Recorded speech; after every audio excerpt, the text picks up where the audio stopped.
Hi guys, तो हूँ आज लावी छू माटीनी तवी। आनी अंदर हूँ घऊनी रोटली पण बनावीश अने बाजरीनी रोटली पण बनावीश, कारण के माटीना वासणमां बनेलू रसोई એટલી સરસ અને મીઠી લાગે છે, મજા આવી જાય છે જમવા માટે।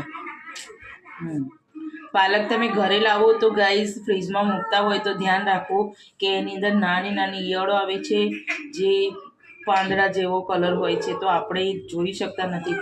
પણ વ્યવસ્થિત તમારે સાફ કરીને મૂકવું, જેથી કરીને ફ્રીજમાં કોઈ આપણે ખાદ્ય પદાર્થ રાખેલો હોય તો એમાં એ જીવાણુ એડ ના થાય અને આપણને કોઈ બીમારી, કોઈ તકલીફ ઊભી ના થાય, ફૂડ પોઈઝન થાય, એવું બધું કંઈક ના કંઈક તકલીફો ઊભી થાય છે। જે આપણે मतलब કે મોસ્ટલી લોકો દૂધ ગરમ કરીને તો ફ્રીજમાં મૂકતા જ હોય છે, અને અમુક લોકોની આદત હોય છે કે ફ્રીજમાં એવું કે ફ્રીજમાં શું કંઈ પડવાનું છે, તો આપણે એમને ખુલ્લું મૂકી દેતા હોય છે ઢાંક્યા વગર।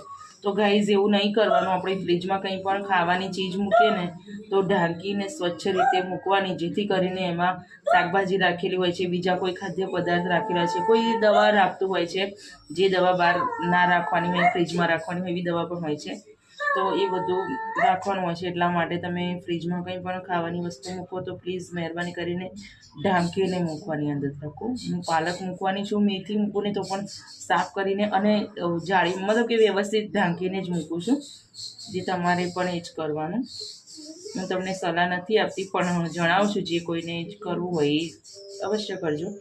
બાકી હું તો એ જ રીતે મૂકું છું, ફ્રીજમાં કંઈ પણ વસ્તુ મૂકું તો સારી રીતે જ મૂકું છું।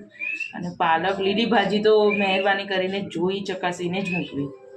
એક વિડીયો આવે તો વચમાં ખાસો ટાઈમ થઈ ગયો ગાઈસ, તમે લોકોએ જોયો પણ હશે કદાચ, કે એમાં એવું થયું હતું, જે સવારે એક બેન હતા તો દૂધ ગરમ કરીને એમના બાળકોને આપ્યું અને સ્કૂલે ગયા બંને બાળકો, તો એમને કંઈક તકલીફ થઈ ગઈ તો ઇમરજન્સી એડમિટ કરે, તો રિપોર્ટમાં બતાવી કે કંઈક ઝેરી પદાર્થ પીવામાં આવે છે। પછી એ સવારે તો કંઈ નાસ્તો કર્યો હતો નહીં, જે ખાલી દૂધ જ પીધેલું હતું।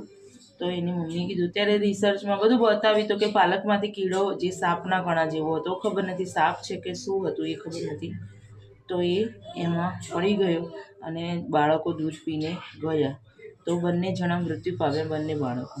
જેથી કરીને આપણે આ બધી સાવચેતી રાખવી બહુ જરૂરી છે। તો પ્લીઝ ગાઈઝ, નજર હટી દુર્ઘટના ઘટી, એટલે નજર હટાવો નહીં, દુર્ઘટના ઘટાવો નહીં, મહેરબાની કરીને બધું ધ્યાન રાખો।